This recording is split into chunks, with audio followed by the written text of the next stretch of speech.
Joining me now, Deputy Executive Director at the Institute of Public Affairs, Daniel Wild, and One Nation Chief of Staff, James Ashby. Gents, we'll start with a quick one on tobacco tax. This is incredible. The tax is booming. The tax collected is booming. It's gone up and up and up. Consumption's remaining static, but a lot of people are going into the black market to buy their tobacco. It hasn't solved the problem of increased smoking rates, continuing smoking rates, Daniel Wild. But what it's done is absolutely turbocharge the drug cartels and the bikies and that whole underworld crime market.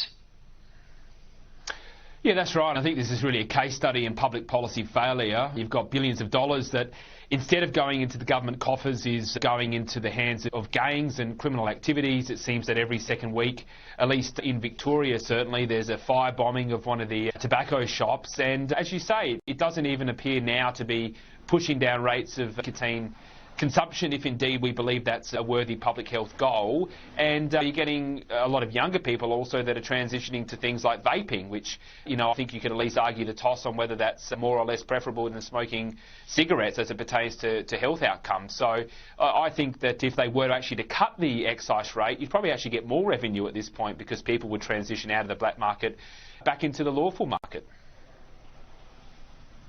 Dan, doesn't it strike you as absolutely absurd that you could walk into the heroin injecting room in Melbourne or in Sydney, you could inject your arm with heroin that you've bought illegally off the street from a dealer that everyone knows is outside the door, but they turn a blind eye to it, but you couldn't light up a cigarette in that same injecting room? You've hit the nail on the head about the hypocrisy of this, and so much is done under the guise of public health, and we've seen really how far that can go throughout the COVID era, where basically everything was justified under that rubric. But you're quite right to point out the sort of paradoxical nature of saying it's basically carte blanche when it comes to hard drugs and the sort of message that sends to the community, while at the same time we're really quite close to prohibition. We're getting close to prohibition on tobacco in this country, which I think is just an astonishing state of affairs. I'd love to read this report today, James Ashby, that says mentions of diversity, environmental, social governance, ESG, all of the DEI stuff in annual report says dramatically fallen away. Some 54 of 81 companies have basically left a blank page. Are we finally waking up? Maybe, but the truth is, Peter, it's hard enough to find staff as it is for a business without having to cherry pick these little that want to make applications for a job today. And I might just point out too, some of these stereo groups that we're talking about here have some of the highest rates of mental health issues in the country. So as an employer, I don't want to hire those people who are going to create more problems for me as an employer. With productivity, not these little unicorns, as I like to call them, come out of thin air. It should be the best person for the job, move on, and thank goodness big business are starting to wake up to that. The PM copped at the AFL over the weekend at the Hawthorn and Giants game a bit of a boo. Now, he's only just won the election in May. I'm surprised the booing started already, but that's where we are. But it comes as there's calls, Dan, to really cap the time for these welcome to countries. One went for nearly 5 minutes on the weekend.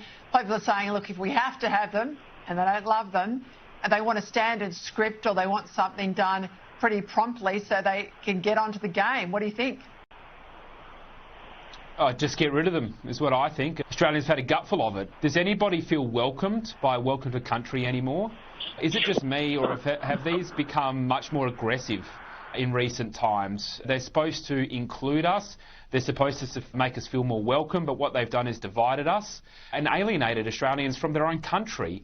And they're now used as a cudgel against mainstream Australians. They are demeaning, and I just think it's time to end the practice, certainly at sporting matches. Now, yes, there's a time and a place. If you're visiting an Indigenous community, I think it's entirely appropriate. But for heaven's sake, the community is just completely over this. It casts a shadow over what should be an enjoyable evening. Just get rid of them.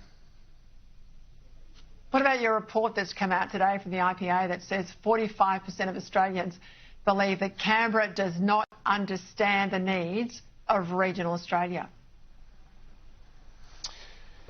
Yeah, I think this reinforces what a lot of Australians understand, which is that the policymakers and the bureaucrats who live and work in Canberra don't understand the bush, but it's the bush that generates the wealth for our country, the revenue to pay for the schools, the roads, the hospitals and welfare and everything else we need as a country. You've led the debate on the net zero imposition, which is designed by inner city activists, but it's those in the regions that pay the price. And I think mainstream Australians understand that this is a big problem and they well and truly want our policymakers to back the bush and the industries and the jobs that are there.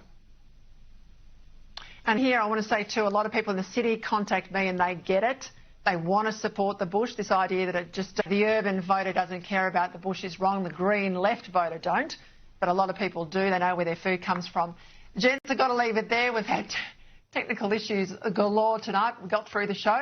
Great to have your company as always. Big week ahead.